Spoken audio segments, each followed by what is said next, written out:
April 15th. Jonathan helps David. 1 Samuel chapter 20, verse 1 through 42. David now fled from Naioth in Ramah and found Jonathan. "What have I done?" he exclaimed. "What is my crime? How have I offended your father that he is so determined to kill me?" "That's not true," Jonathan protested. "You're not going to die. He always tells me everything he's going to do, even the little things. I know my father wouldn't hide something like this from me. It just isn't so." Then David took an oath before Jonathan and said, "Your father knows perfectly well about our friendship. So he has said to himself, 'I won't tell Jonathan. Why should I hurt him?' But I swear to you that I am only a step away from death. I swear it by the Lord and by your own soul." "Tell me what I can do to help you," Jonathan exclaimed. David replied, "Tomorrow we celebrate the New Moon Festival. I've always eaten with the king on this occasion, but tomorrow I'll hide in the field and stay there until the evening of the third day. If your father asks where I am, tell him I asked permission to go home to Bethlehem for an annual family sacrifice. If he says fine, you will know all is well.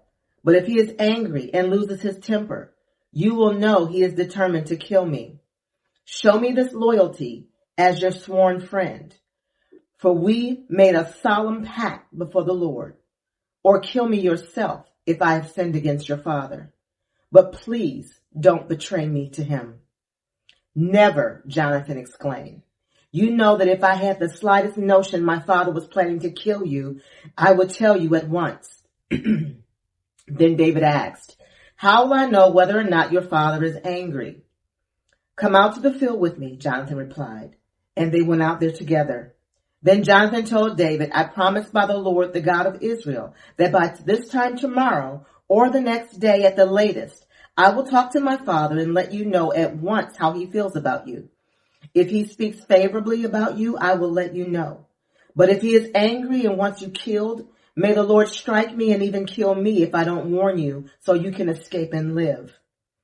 May the Lord be with you as he used to be with my father, and may you treat me with the faithful love of the Lord as long as I live. But if I die, treat my family with this faithful love, even when the Lord destroys all your enemies from the face of the earth." So Jonathan made a solemn pact with David, saying, "May the Lord destroy all your enemies." And Jonathan made David reaffirm his vow of friendship again, for Jonathan loved David as he loved himself. Then Jonathan said, "Tomorrow we celebrate the New Moon Festival. You will be missed when your place at the table is empty. The day after tomorrow toward evening, go to the place where you hid before and wait there by the stone pile. I will come out and shoot 3 arrows to the side of the stone pile as though I was shooting at a target. Then I will send a boy to bring the arrows back. If you hear me tell him, 'They're on this side,' then you will know as surely as the Lord lives that all is well and there is no trouble. But if I tell him, 'Go farther, the arrows are still ahead of you,' then it will mean that you must leave immediately, for the Lord is sending you away. And may the Lord make us keep our promises to each other, for he has witnessed them." So David hid himself in the field, and when the New Moon Festival began, the king sat down to eat. He sat at his usual place against the wall, with Jonathan sitting opposite him, and Abner beside him. But David's place was empty. Saul didn't say anything about it that day, for he said to himself, "Something must have made David ceremonially unclean." But when David's place was empty again the next day, Saul asked Jonathan, "Why hasn't the son of Jesse been here for the meal either yesterday or today?" Jonathan replied, "David earnestly asked me if he could go to Bethlehem. He said, 'Please let me go, for we are having a family sacrifice. My brother demanded that I be there. So please let me get away to see my brothers. That's why he isn't here at the king's table.'" Saul boiled with rage at Jonathan. "You stupid son of a whore!" He swore at him. "Do you think I don't know that You want him to be king in your place, shaming yourself and your mother. As long as the son of Jesse is alive, you'll never be king. Now go and get him so I can kill him. But why should he be put to death? Jonathan asked his father. What has he done? Then Saul hurled his spear at Jonathan, intending to kill him.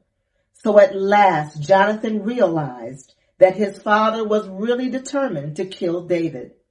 Jonathan left the table in fierce anger and refused to eat on that second day of the festival, for he was crushed by his father's shameful behavior toward David. The next morning, as agreed, Jonathan went out into the field and took a young boy with him to gather his arrows. Start running, he told the boy, so you can find the arrows as I shoot them. So the boy ran, and Jonathan shot an arrow beyond him. When the boy had almost reached the arrow, Jonathan shouted, "The arrow is still ahead of you. Hurry, hurry, don't wait." So the boy quickly gathered up the arrows and ran back to his master. He, of course, suspected nothing. Only Jonathan and David understood the signal. Then Jonathan gave his bow and arrows to the boy and told him to take them back to town. As soon as the boy was gone, David came out from where he had been hiding, near the stone pile. Then David bowed 3 times to Jonathan with his face to the ground. Both of them were in tears as they embraced each other and said goodbye, especially David. At last, Jonathan said to David, "Go in peace, for we have sworn loyalty to each other in the Lord's name. The Lord is the witness of a bond between us and our children forever." Then David left and Jonathan returned to the town. David runs from Saul.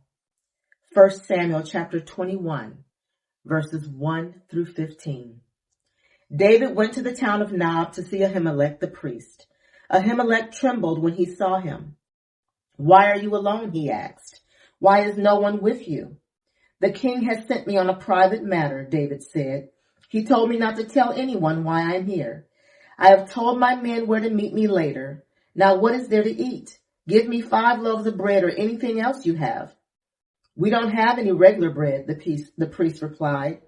"But there is the holy bread, which you can have if your young men have not slept with any women recently." "Don't worry," David replied.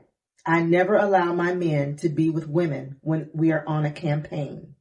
And since they stay clean even on ordinary trips, how much more on this one?" Since there are no other food available, the priest gave him the holy bread, the bread of the presence that was placed before the Lord in the tabernacle. It had just been replaced that day with fresh bread. Now Doeg the Edomite, Saul's chief herdsman, was there that day, having been detained before the Lord. David asked Ahimelech, "Do you have a spear or sword?" "The king's business was so urgent that I didn't even have time to grab a weapon." "I only have the sword of Goliath the Philistine, whom you killed in the valley of Elah," the priest replied. "It is wrapped in a cloth behind the ephod. Take that if you want, for there is nothing else here." "There is nothing like it," David replied. "Give it to me." So David escaped from Saul and went to King Achish of Gath. But the officers of Achish was unhappy about his being there. "Isn't this David, the king of the land?" they asked. "Isn't he the one the people honor with dances, singing? Saul has killed his thousands and David his 10,000s. David heard these comments and was very afraid of what King Achish of Gath might do to him. So he pretended to be insane, scratching on doors and drooling down his beard. Finally, King Achish said to his men, "Must you bring me a madman? We've already have enough of them around here. Why should I let someone like this be my guest?"